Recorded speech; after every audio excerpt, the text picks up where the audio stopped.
Congress party అధికారంలోకి వచ్చి 2.5 సంవత్సరాలు అంటే 2 సంవత్సరాలు పూర్తయిన సందర్భంగా విజయోత్సవ సభలు చేసుకుంటున్న పరిస్థితి. కాంగ్రెస్ ప్రభుత్వంలో రైతు రాజు అయ్యిండు అని చెప్తున్నటువంటి పరిస్థితి. ఏమంటారు ఒక రైతుగా? అది కొంతవరకు అమలైందేమో కానీ పూర్తి స్థాయిలో అమలు కాలేదు. ఎందుకంటే రుణమాఫీ విషయంలో రేవంత్ రెడ్డి చాలా పొరపాటు చేసిండు. ఎందుకంటే ఇంత పెద్ద టెక్నాలజీ ఉన్న భారతదేశంలో ఇప్పుడున్న పరిస్థితుల్లో కనీసం ఒక ఊరికి 70% 60% కంటే ఎక్కువ రుణమాఫీ కాలేదు. అసలు రుణమాఫీ అయిందా? కాలేదు. భార్యాభర్తలు ఉన్న వాళ్ళకు ఒక్క రైతుకు కూడా కాలేదు. తెలంగాణలో ఒక్క భార్యాభర్తలు ఒక్క రేషన్ కార్డు మీద తీసుకున్న వాళ్ళకు ఒక్క రైతుకు కూడా కాలేదు రుణమాఫీ. ఎక్కడ ఒక్కసారి ఎంక్వైరీ చేసుకొని కనీసం రైతులకు న్యాయం చేయాలి. మా రాజగోపాల్ రెడ్డికి డైరెక్ట్ చెప్పిండు మా ఎమ్మెల్యే. ఏమన్నాడంటే అసలు 1 లక్ష చేయకపోయినావు నువ్వు ప్రతి రైతుకు, నిన్ను 2 లక్షలు ఎవడు చేయమన్నాడు? నువ్వు 7,500 ఇస్తున్నావు ఎకరానికి రైతు బంధు, ఇవ్వలేదు. అయినా 5,000 ఇచ్చినావు, అయినా కానీ నువ్వు బడ్జెట్ లేదని తక్కువ చేసినావు. దీన్ని కూడా రుణమాఫీ కూడా నువ్వు 1,00,000 రూపాయలు చెప్పాను. సగం మంది రైతులకు చేసినావు, సగం మందికి చేయలేదు. కనీసం ఇప్పుడు ప్రతి ఒక్క రైతు ఇంట్లో ఒక్క రేషన్ కార్డు మీద ఉన్న వాళ్ళు భార్యాభర్తలు కానీ తండ్రి కొడుకు కానీ ఇట్లా తీసుకున్న వాళ్ళకి ఎవరికి మాఫీ కాలేదు. దీంట్లో మాత్రం గవర్నమెంట్ 100% ఫెయిల్ అయింది. మరి వాళ్ళు ఏమంటున్నారంటే రైతులకు రుణమాఫీ చేసినాము, ఇన్ని వేల కోట్లు మేము రుణమాఫీ చేసినాము, రైతులందరూ కూడా రాజులా ఉన్నారు అని చెప్పేసి అంటారు.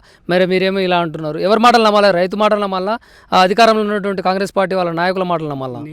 నేను మొదటి నుంచి అదే చెప్తున్నా. చేసింది వాస్తవమే కానీ పూర్తి స్థాయిలో కాలేదు. నిజమైన రైతుకు కాలేదు. నిజమైన రైతు వ్యవసాయం చేసుకునేటోళ్లకు అంటే భార్యాభర్తలు ఉన్నోళ్ళు రైతు కాదా? వాళ్ళు 2 లక్షల లోపు ఉన్నోళ్ళు ప్రతి ఒక్కరికి చేస్తున్నాడు, కట్టమన్నాడు, కట్టినాం.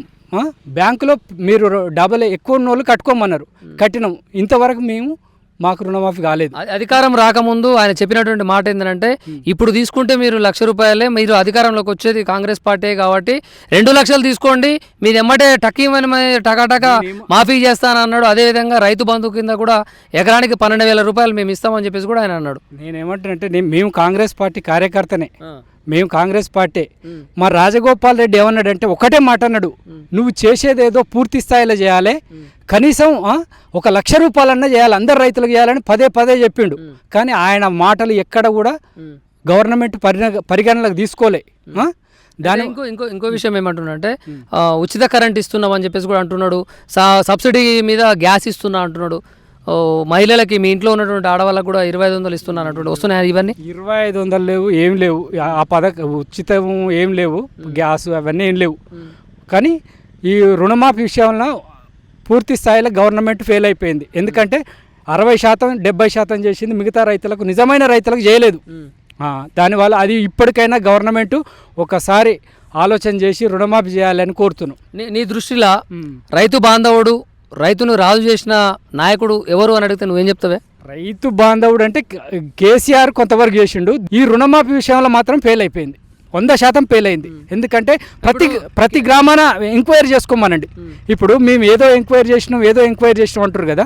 ఇప్పటికైనా మీరు విఏఓలను పెట్టి మీరు చెక్ చేయించండి. ప్రతి గ్రామాన చాలామంది రైతులు, లక్షల మంది రుణమాఫీ కానోళ్ళు. దీంట్లో మాత్రం 100% ఫెయిల్ అయింది గవర్నమెంట్. కేసీఆర్ ఉన్నప్పుడు రైతు బంధు పడుతుండేనా? కేసీఆర్ ఉన్నప్పుడు రైతు బంధు పడ్డది. ఇప్పుడు ఈ గవర్నమెంట్ వచ్చిన తర్వాత 2 సార్లు రైతు బంధు పడలేదు. మొన్నటిసారి ఎలక్షన్ ఉన్నాయని వేసారు. ఇప్పుడు ఈసారి ఏం వేస్తాడో తెలియదు. ఇక రైతు బంధు అయితే అంతవరకే. అంటే కేసీఆర్ 10 సంవత్సరాలు పరిపాలించిండు, తెలంగాణ రాష్ట్రానికి ఏం చేసిండు ఆయన అంటే ఏం చెప్తాను? కేసీఆర్ చేసిండు, ఆయన కూడా ఒక రైతులకైతే పర్వాలేదు, మంచిగా చేసిండు. బీమా వస్తుండే అప్పుడు, బీమా వస్తుంది, చనిపోయిన వాళ్ళకి రైతులకు బీమా వస్తుంది. ఓన్లీ ఇప్పుడు కాంగ్రెస్ గవర్నమెంట్ ఈ చేసిన పెద్ద పొరపాటు ఏంటంటే రైతు రుణమాఫీ సక్రమంగా జరగలేదు. రైతు రుణమాఫీ అని అంటే రైతు భరోసా కింద ఒకటే పంటకి ఇస్తాను అని చెప్పేసి కూడా చెప్పినటువంటి పరిస్థితి సీఎం రేవంత్ రెడ్డి. ఎట్లా చూస్తావు నువ్వు రైతుగా? ఒక పంటకి ఇస్తానంటే పంట కంటే అది రైతులు తిరగబడతారు. అట్లా ఇస్తే మాత్రం రైతులు తిరగబడతారు. ఎందుకంటే 2 పంటలకు ఇవ్వాల్సిందే, ఆయన చెప్పిన మాట ప్రకారం ఇవ్వాల్సిందే. రైతులు తిరగబడతారు. ప్రతి ఎమ్మెల్యేలు ఒప్పుకోరు. నాకు తెలిసినంత వరకు మా కోమటిరెడ్డి రాజగోపాల్ రెడ్డి ఒప్పుకోడు. దానికి ఆయన కౌంటర్ చేస్తాడు, ఏం ఊకోడు. అందుకనే ఖచ్చితంగా చూసినట్లయితే ఒడ్లన్నీ ఎండలో ఆరబోసిర్రు. ఒకవేళ ఇప్పటికిప్పుడు వర్షం వచ్చింది అనుకో, వీటి పరిస్థితి ఏంది? ఒక షెడ్డు లేదు, ఏం లేదు. ఎప్పుడు మీరు అడగలే ఇట్లా షెడ్లు లేదు ఏందని? షెడ్ అంటే ఇక వాళ్ళు తార్పాలు కప్పుకుంటారు. ఇది ఇక ఓపెన్ ప్లేస్ కాబట్టి అక్కడ వ్యవసాయ మార్కెట్లో ఇస్తారు. ఇక్కడ మాత్రం ఇక ఎవరి కాళ్ళు తార్పాలు కట్టుకుంటారు ఒక వర్షం వస్తే. విషయము, ఇప్పుడు ఒడ్లు పంట కోత కోసేటప్పుడు హార్వెస్టర్ వచ్చి కోత కోస్తుంది. మనుషులతోటి చేపిస్తురా, మిషన్ తోటి చేపిస్తురా? మిషన్కి ఎంత ఛార్జ్ చేస్తారు? మొత్తం మిషనరీ. ఎంత తీసుకుంటారు? 3500 చైన్ మిషన్. మామూలుగా టైర్ బండ్ అయితే 2200. ఆరు గ్యారెంటీలలో మీ ఇంట్లో ఉన్న మీ నాన్నకి పెన్షన్ అవి వస్తున్నాయా? మా నాన్న లేడు, మా అమ్మకు వస్తుంది పెన్షన్. ఎంత వస్తుంది? 2000 పెన్షన్ వస్తుంది. అది 2000 కేసీఆర్దేయా సీఎం రేవంత్ రెడ్డి? కేసీఆర్ ఉన్నప్పటి నుంచి కంటిన్యూ అవుతుంది, పెన్షన్ వస్తుంది.